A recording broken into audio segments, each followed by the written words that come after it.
Kita awali dengan informasi yang pertama, pemirsa. Pemberantasan korupsi membongkar permainan dalam proyek pengadaan jalur kereta api di lingkungan Direktorat Jenderal Perkeretaapian Kementerian Perhubungan. KPK menyebut salah satu permainannya adalah dengan menyisipkan syarat khusus yang hanya bisa dipenuhi oleh vendor yang sudah dikondisikan. Usai memeriksa Bupati Pati Sudewo dalam kasus dugaan korupsi proyek pengadaan jalur kereta api di lingkungan Direktorat Jenderal Perkeretaapian Kementerian Perhubungan, KPK mengungkapkan adanya pengkondisian.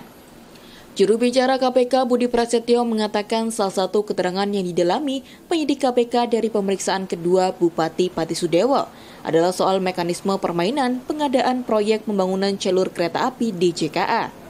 Budi menyebut pemenang tender pengadaan jalur kereta api yang sudah ditentukan sebelum proses lelang. Saat proses lelang, disisipkan syarat khusus yang hanya bisa dimenangkan oleh vendor yang sudah ditunjuk.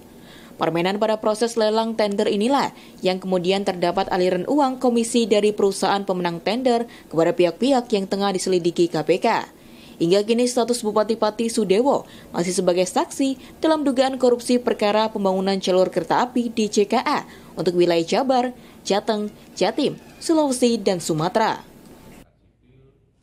Terkait dengan perkara DJKA, hari kemarin KPK melakukan pemeriksaan terhadap saudara SDW. Jadi saudara SDW didalami pengetahuannya terkait dengan dugaan tindak pidana korupsi dalam pengadaan jalur kereta api di lingkungan DJKA, baik untuk wilayah Jawa Timur maupun wilayah Jawa Tengah. Ya.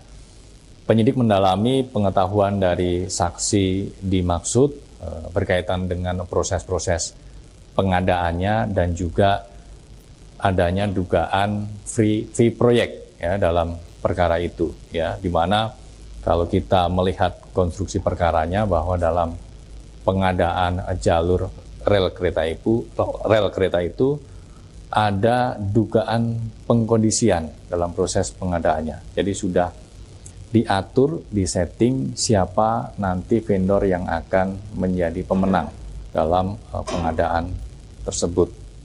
Bahwa disebutkan dalam proses pengadaannya sebetulnya sudah ada calon vendor yang disetting untuk menang.